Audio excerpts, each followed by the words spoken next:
Welcome back to Hardball. More and more soldiers returning from Iraq and Afghanistan are expressing their views about what is going on there and what needs to be done. Now, 7 current active-duty soldiers published a New York Times op-ed piece written in Baghdad saying the following, quote, "To believe that Americans can win over a recalcitrant local population and win this counterinsurgency is far-fetched. The claim that we are increasingly in control of the battlefields in Iraq is an assessment arrived at through a flawed, American-centered framework. Yes, we are militarily superior, but our successes are offset by failures elsewhere," unquote. Are the soldiers speaking truth to power or sending a message that is out of line? That's our hardball debate tonight. Jon Soltz is an Iraq War veteran and the chair of VoteVets.org. And Pete Hegseth is also an Iraq War veteran and executive director of Vets for Freedom. Gentlemen, Jon, let's start with you. The piece, powerful piece, very well written. Your thoughts on it? I think it's very powerful, and I think it sends a very strong point that the surge hasn't worked, that these guys on the ground are looking for political solutions. They bring up some tremendous points about the conundrum that America faces in this war. We're, cut a deal sort of with the Sunnis to fight the Wahhabi terrorists that have entered the country. We've armed them because we've helped an Iraqi army and a Shia majority in the country gain control of it. And that what they're really looking for, I think, in this is a regional diplomatic and political strategy that picks a side. I mean, what we've done here with the president is punted the football to hand this war to the Democrats, because really what he's trying to do with the surge is create a domestic political space for him to show success, to salvage himself. And in reality, our guys are dying for an Iraqi government that's on vacation. So I think what these soldiers want to see us do is pick a side. Are we going to support a Shia Arab state, or are we going to side with the Sunnis, or are we going to have a regional political strategy that incorporates our neighbors and allows us to protect the Sunni minority while establish a Shia majority? We haven't done the political work, and I think that's what they're saying. Peter, there are so many powerful points raised in this piece in yesterday's Times, the war as we saw it. First of all, what do you figure is happening up the chain of command with regard to the guys whose names are on the piece? Well, it certainly depends on what kind of heads up they gave their chain of command, and that's a decision the chain of command will have to make. Because usually you're not hearing from active duty soldiers in a war zone. But it's also important to remember these are 7 soldiers in one unit in a particular neighborhood in Baghdad. I respect their opinion. I think it was a well-written piece.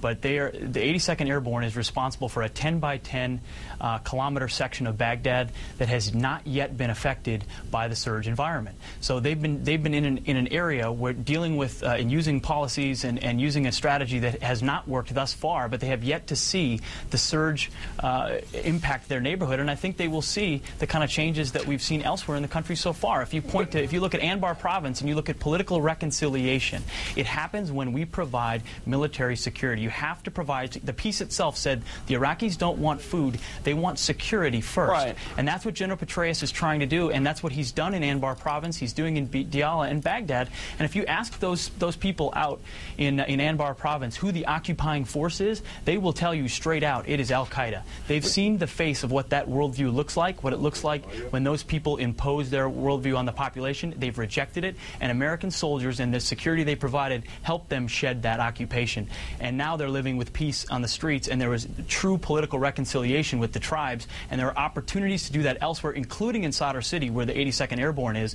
I understand their frustration, I respect their opinions, but I think it's too early to decide whether or not it's failed in that particular neighborhood. Okay, but Jon, again, off of what Peter said, and off of the piece itself, there is no doubt that there has been progress in Anbar province, Fallujah, Ramadi, other cities in Anbar province, and yet the idea of security, the Iraqis seeking security, a certain form of it is present in certain neighborhoods in Baghdad right now, a sprawling city. We certainly don't have enough soldiers to provide security for the entire city, but the theme of the piece, one of the central themes of this piece is that the security is there as long as we are there, and we're not going to be there forever. So what does that do to the mission?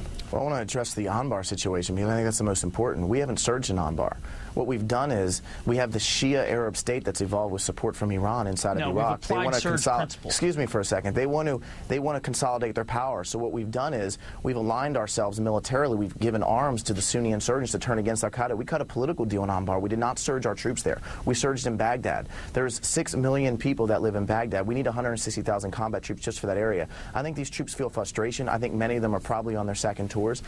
When I was in Baghdad in 2003, we controlled a lot of the terrain that we're fighting fighting for today. So from a tactical standpoint, our troops kill what they shoot at. Our troops are professional military soldiers. They're the best in the world. They're trained to fight. They're trained to kill. They're trained to hold terrain. But how does that quantify political leverage to get a negotiating process, but to protect the Sunni minority and support a Shia majority? Because that's really what this is about.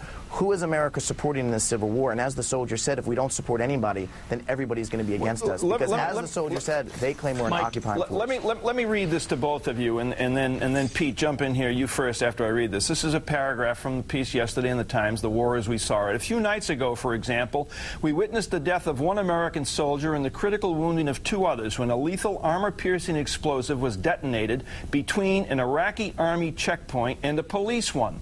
Local Iraqis readily testified to American investigators that Iraqi police and army officers escorted the triggermen and helped plant the bomb. These civilians highlighted their own predicament. Had they informed the Americans of the bomb before the incident, the Iraqi army, the police, or the local Shiite militia would have killed their families. That's not exactly a winnable situation. Peter. Mike, there's no doubt there are Iraqi army soldiers and Iraqi policemen who are not within the law there, but that is not necessarily indicative of the security situation. It's also indicative of an environment where Americans have not provided security. I want to get back to what John talked about in Anbar province. If you look at what happened in Ramadi and the reasons the tribes rose up, it is because we cleared that city and committed to it with over 40 patrol bases on the ground providing neighborhood security, and that allowed the tribal sheikhs and to rise up and say, we're going to push out al-Qaeda. It is our security that did that, and we are still holding Ramadi, and what's happening is Iraqi security forces, indigenous forces, are signing up for the police and the army in record numbers to provide security in their own neighborhoods. Are they all going to be good? No, they're going to be bad apples in every single army.